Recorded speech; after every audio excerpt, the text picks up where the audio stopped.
Empire.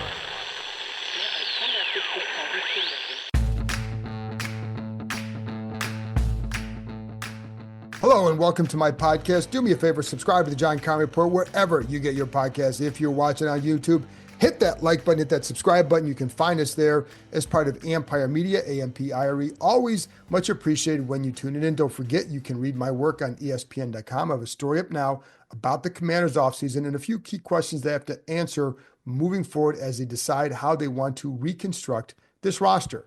A lot of work to be done. A lot of things are going to be discussed. So it's kind of entering a fun offseason because they're building on success. How do you do that? Anyways, today I'm going to be joined by ESPN's Ben Baby to discuss one of those possible, what I guess I should say, more of a player who's going to be discussed a lot this offseason. That's receiver Tee Higgins. So I wanted to check in with Ben to see what Higgins might be looking for, or just direction he might go, what the Bengals might do, et cetera, et cetera, et cetera. And I don't know that Washington's going to pursue him because you're going to have some other areas that you can upgrade as well with that money. The cap space, it looks really good now, but I think when you boil it down, it's not quite as much as maybe you think, just because they have a lot of guys they have to sign to this roster. So I don't know that you want to go out and spend like that on a receiver. You can get another guy maybe a little bit cheaper who can do something to supplement what Terry McLaurin does and to build more depth. Because they only have two receivers signed to the roster as of now for 2025, and that's McLaurin and Luke McCaffrey.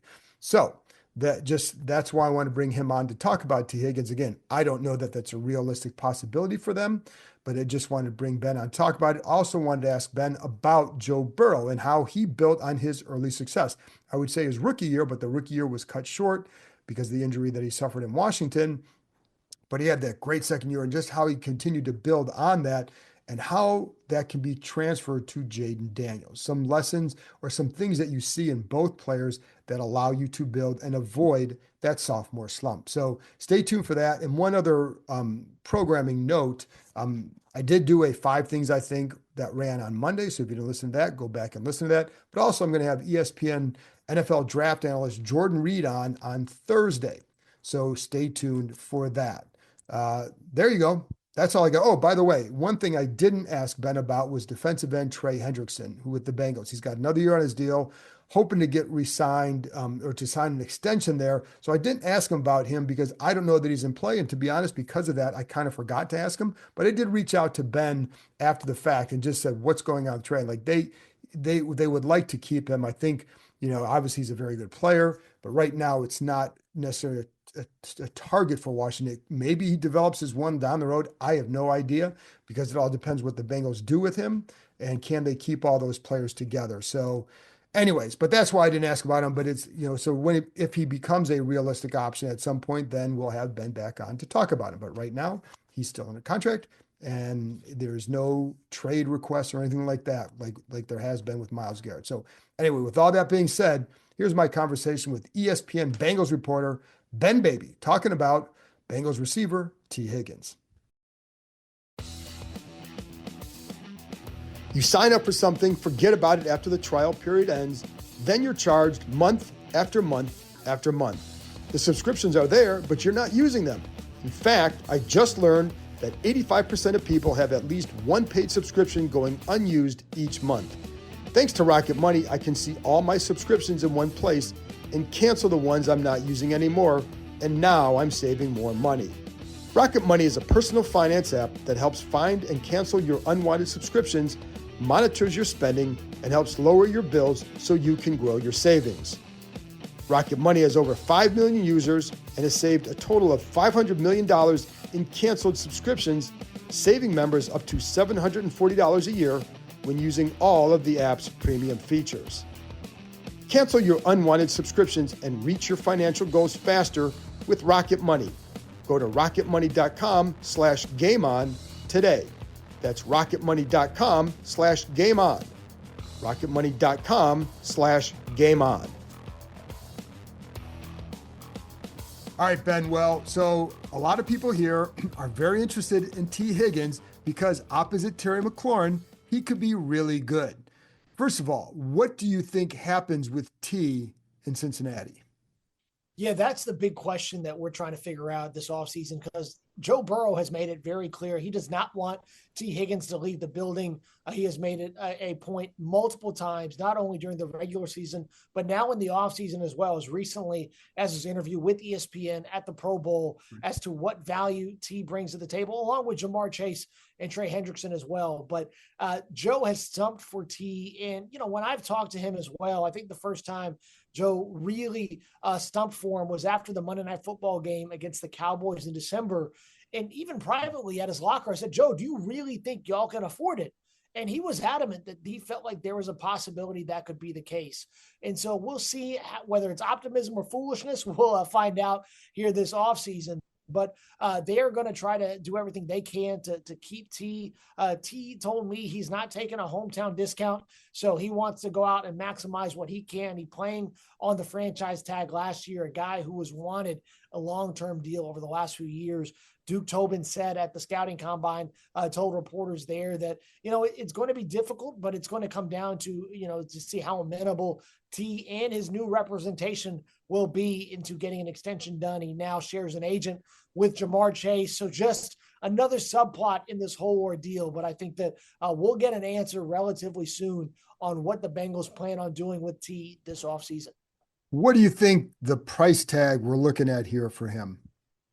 Yeah, we saw that Jeremy Fowler estimated the over-under at $30 million. That seems reasonable given where he stands, what he commands, and really, his status that if he goes somewhere else, I don't know that he's going to be a wide receiver too. I think he's immediately going to come in as a number one wide receiver. And when you look at the production that he brings, when you look at how he can manipulate a defense, I've thought for years that under the right circumstances, he can be a wide receiver one. And I think that would definitely be the case. And at that $30 million a year price point on an average annual salary, that definitely falls in line with his skill set. And that's true. Just describe his skill. I mean, we've watched him, but you watch him up close. You watch him every week.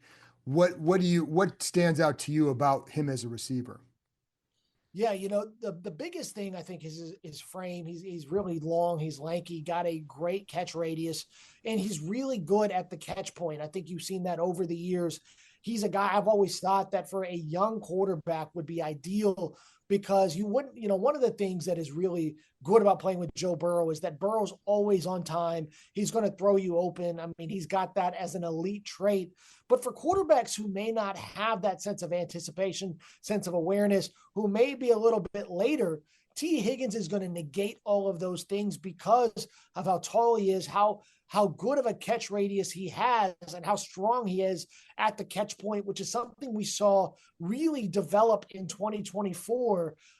Those are all attributes that makes him a great asset, especially for a younger quarterback still trying to find his way into the league. Now, if he were to go to Washington, I think Jaden Daniels shows he's leaps and bounds better than most average rookie quarterbacks. So, I think that those skill points are going to be something that any quarterback will be able to find a value in. But T's done a really good job of that. I think he's developed as a route runner. It's something inside the building they've given him credit for over the years. And I think the one question that you're going to have with T is his ability to stay healthy. That's something that is probably a reason why if the Bengals are going to be able to bring him back at a cheaper rate than we probably would have anticipated, it's that question of his health and durability, something that he's going to try to solve this offseason. He's going to try to figure out why his hamstring, why his soft tissue injuries have been a problem over the years, something he has been as frustrated as anybody.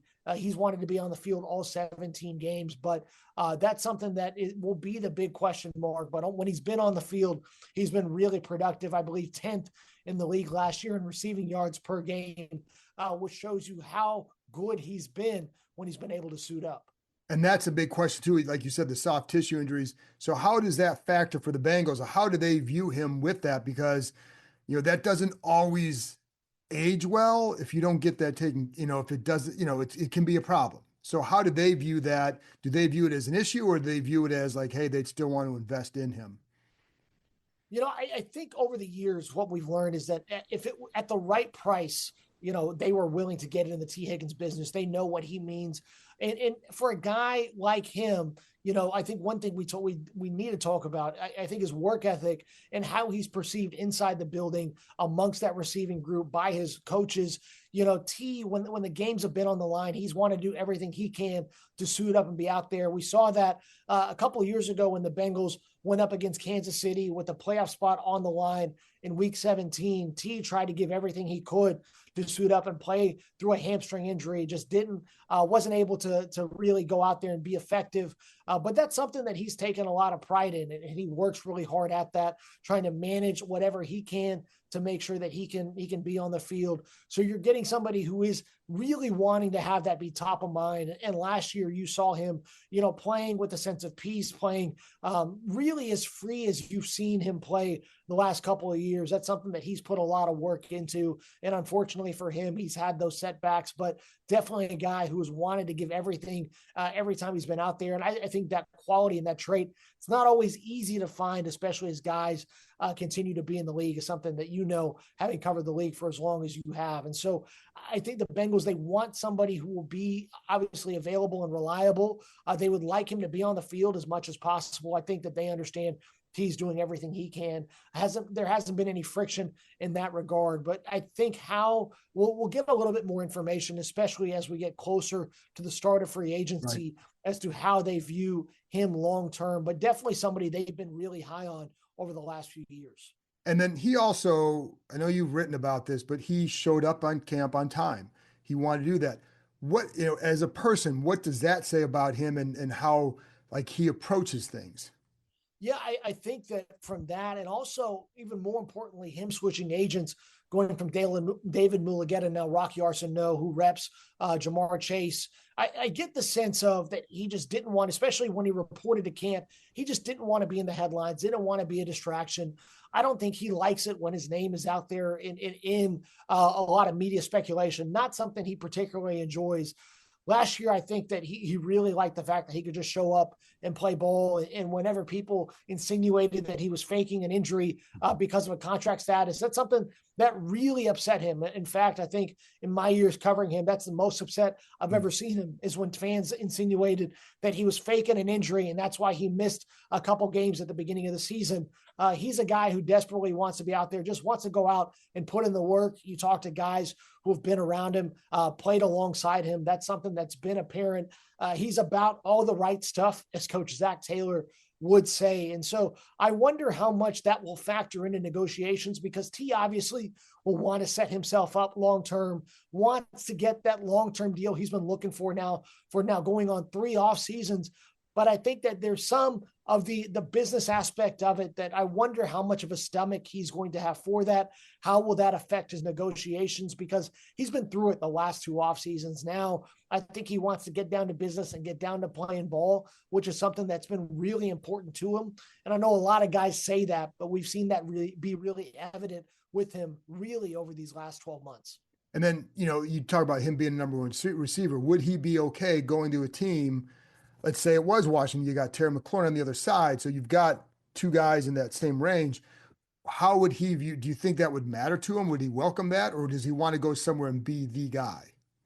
Yeah, I've never gotten a sense that would really be a factor either way. I think he's been a really good complementary piece with Jamar Chase and inside this receiving room. And now T's been in the league for 5 years. I think one of the reasons why this group has worked so well, and Jamar included, is there hasn't been a ton of ego involved. I think they understand that when the offense is clicking, they're going to get their targets. Things are going to happen over time if they put in the work.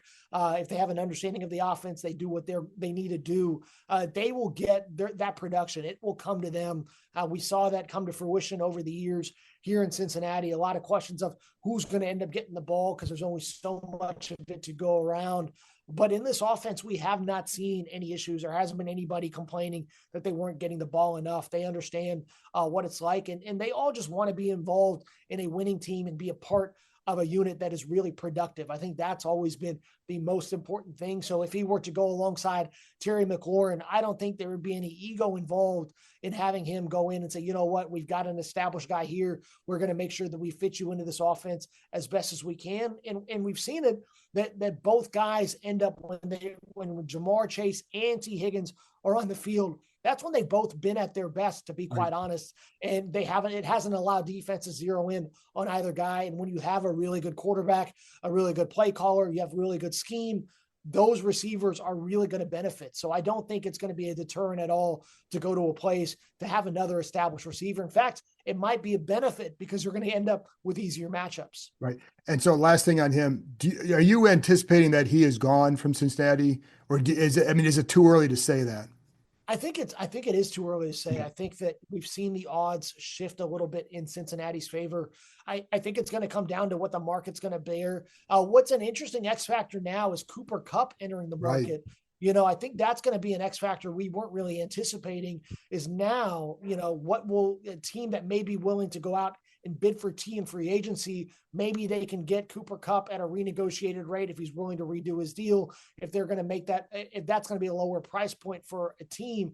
If you've got a quarterback on a rookie deal, obviously paying a receiver not going to be the biggest thing in the world Right. because you have the benefit of a quarterback on that rookie contract. So a lot of factors that could still play out. So I think we probably need to wait and see what happens in the market over these next few weeks. But, for how adamant Joe Burrow has been about keeping Tee Higgins inside the building, I think if you're the Bengals, there's a lot of long-term ramifications if you don't end up acquiescing to what Burrow wants and really support him in the best way possible. So definitely a lot of factors that are going to go into whether or not Tee Higgins will be in stripes next season. So, and the last thing on Joe Burrow too, then a lot of talk here, or at least some talk, people around the league, whatever, is like Jaden Daniels going to sophomore year.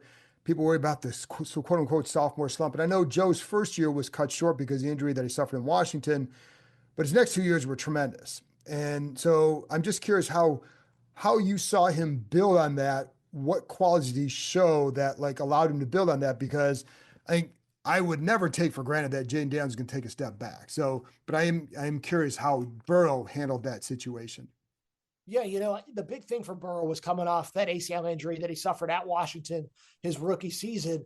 And one of the things I thought was interesting was that in addition to him working on getting the knee back to 100%, he made it a point to work on his arm strength as well and wanted to increase his velocity. I think Joe's the type of player that understands that every offseason you need to be looking to improve, be looking to get better.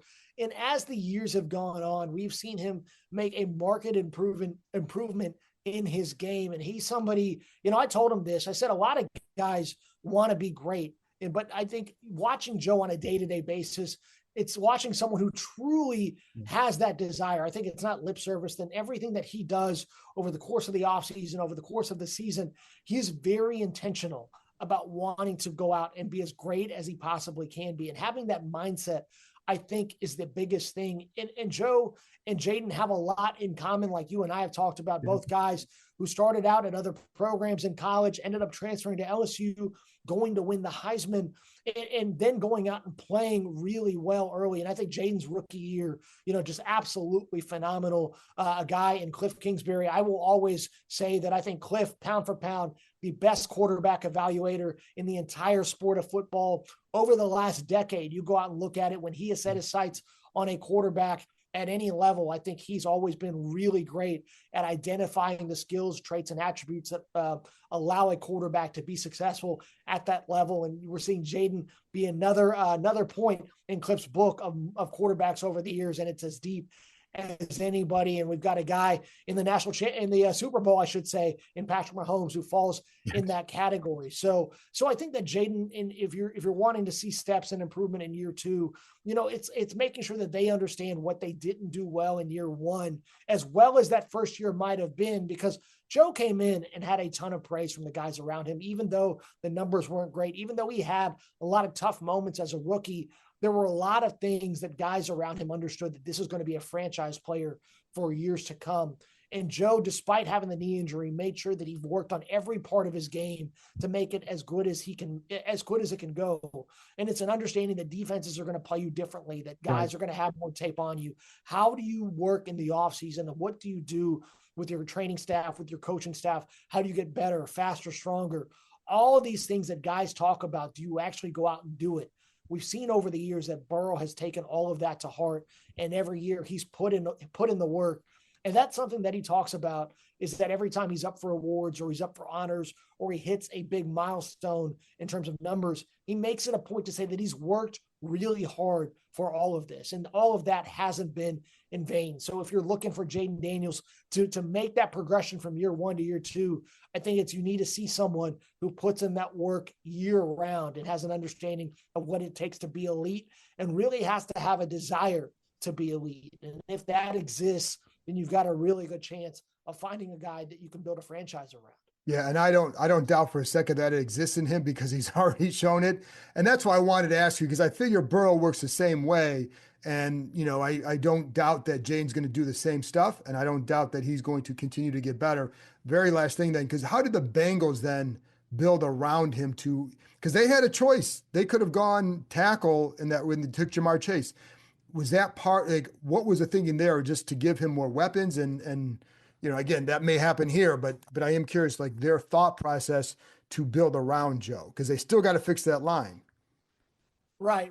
I think when you look at it, for the amount of dropbacks that you're going to have, it's just better to give them more receiving options. I think that when you go out and look at it, the school of thought is the more receivers, the more playmakers you can put around Burrow, the better he's going to be. And you look at it, Jamar Chase at the time, I don't think anybody realized how good he was going to end up being, a guy who was an offensive player of the year candidate this season and won the receiving triple crown. I believe only the fifth guy to win it since the 1970 AFL NFL merger.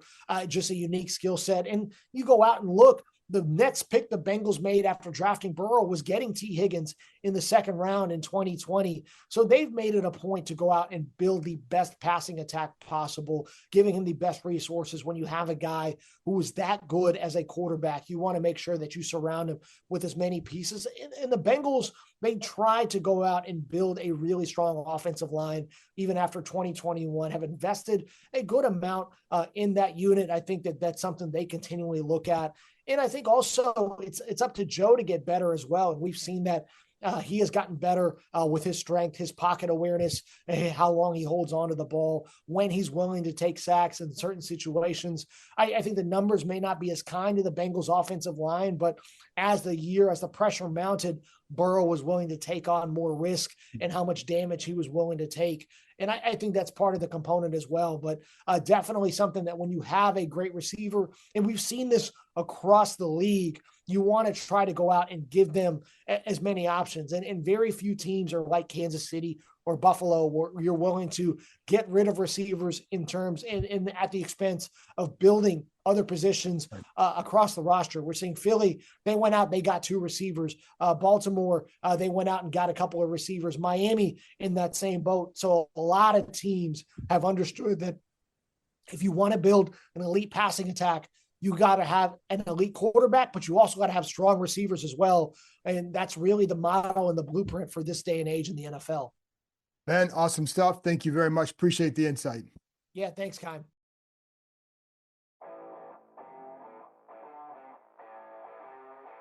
That's it for this episode. Thanks to Ben for joining me, and thank you, as always, for tuning in. I'll be back on Thursday with another episode talking to ESPN NFL draft analyst Jordan Reed. I'll talk to you next time.